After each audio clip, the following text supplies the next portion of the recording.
Hello friends, welcome back to your channel SMWC classes. Today we will talk about daily English sentences day 9. So first sentence like आपको अगर किसी से कोई चीज़ मांगनी है आपको किसी से पेन मांगना है, पेंसिल मांगनी है या फिर आपके पास कोई चीज़ नहीं है, किसी दूसरे से मांगनी है तो कैसे मांगेंगे? Sentence is can I borrow your pen? Can I borrow your pencil? Can I borrow anything else? जो भी आप मांगना चाह रहे हैं उसके लिए आप सेंटेंस का यूज़ करेंगे can I borrow. Can I borrow your pen मतलब दूसरे से उसकी जो चीज़ आप मांग रहे हैं उसके लिए कैन आई बोरो का यूज़ करेंगे। And please wait for me at the gate. आप अगर कोई आपसे जाने के लिए बोल रहा है कि आप भी चलिए तो आप उनसे बोलेंगे कि आप चलिए मैं आता हूँ। आप सीधा बोलते हैं कि आप चलिए मैं पहुँच रहा हूँ। सो आप उनसे ऐसे ना कहकर सिंपली कहेंगे please wait for me at the gate. आप मेरा गेट पर इंतज़ार कीजिए, मैं आ ही रहा हूँ। आई will call you in the evening. मैं आपको इवनिंग में कॉल करूँगा। आप बोलते हैं ना कि मैं चलो शाम को बात करता हूँ आपसे, तो आप सिंपली ऐसा बोलेंगे I will call you in the evening. Don't forget to bring your notebook. जैसे स्टूडेंट्स से बताते हैं, टीचर कहते हैं कि अपनी नोटबुक आपको ज़रूर लेकर आनी है, तो सिंपली कहिए don't forget to bring your notebook. And the next is she is always on time. वह हमेशा टाइम पर रहती है। She is never on time. वह कभी भी टाइम पर नहीं हो सकती। आप इस सेंटेंस को भी यूज़ कर सकते हैं अगर कोई भी टाइम पर नहीं है तो। एंड कोई भी ऑलवेज टाइम पर रहता है तो she is always in on time. He is always on time, तो इसके अकॉर्डिंग आप सेंटेंस बना सकते हैं। He never listens carefully. वह कभी भी ध्यान से नहीं सुनता है, तो he never listens carefully. And I am preparing for my exam. मैं अपने एग्ज़ाम की प्रिपरेशन कर रहा हूँ। Let's go for a walk after dinner. Dinner के बाद कुछ वॉक के लिए चलते हैं।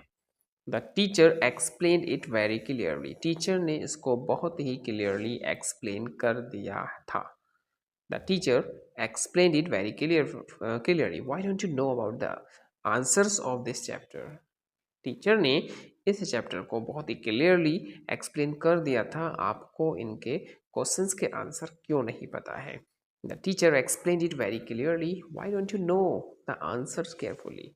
आपको आंसर्स ध्यानपूर्वक पता क्यों नहीं है? We enjoy the party a lot. We enjoyed the party a lot. हमने पार्टी को बहुत ज़्यादा एंजॉय किया। And the next is full conversation day 9. Aman is saying that hi Ria, what are you doing? Simply देखिए, English को आपको अगर आपको बोलना है तो जब तक आप इंग्लिश में कुछ एटीट्यूड नहीं लाएंगे तब तक आपकी इंग्लिश बढ़िया नहीं होती है। इसलिए इंग्लिश को बोलिए थोड़ा सा एटीट्यूड में। Aman, hi Riya, what are you doing?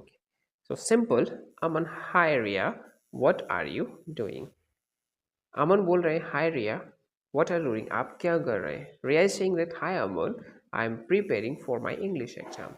मैं अपने इंग्लिश एग्जाम के लिए प्रिपेयर कर रही हूँ या इंग्लिश एग्जाम की प्रिपरेशन कर रही हूँ। Aman, oh great, do you need any help? क्या आपको कुछ हेल्प की ज़रूरत है? Yes please, can you explain this grammar topic? क्या आप मुझे इस ग्रामर टॉपिक को एक्सप्लेन कर सकते हैं? या आप सिंपली कह सकते हैं can you explain this chapter? जो भी चैप्टर नेम है उसको आप बोल सकते हैं। Aman is saying that sure, it is very simple, let me explain with example. ये बहुत ही सिंपल है, इसको मैं एग्जाम्पल के साथ आपको समझाता हूँ। Next is Riya, thank you, you always make learning easy. Thank you, आप हमेशा लर्निंग याद करने को बहुत ही आसान बना देते हैं। Aman, no problem, by the way are you free tomorrow evening? क्या तुम टुमारो इवनिंग फ्री है? Yes why? Aman, let's practise spoken English together. कि अगर आप फ्री हो तो कल हम इंग्लिश की स्पोकन इंग्लिश की प्रैक्टिस करते हैं एक साथ। Riya, that's a great idea, let's do it. ये एक बहुत ही अच्छा आइडिया है, इसको करते हैं। एंड कुछ क्वेश्चन इज कमेंट में बताना है टुमारो के 3 अल्टरनेटिव इंग्लिश वर्ड्स कौन कौन से हैं। और अगर वीडियो आपको पसंद आई हो तो please like, share and subscribe. मिलते हैं नेक्स्ट वीडियो में।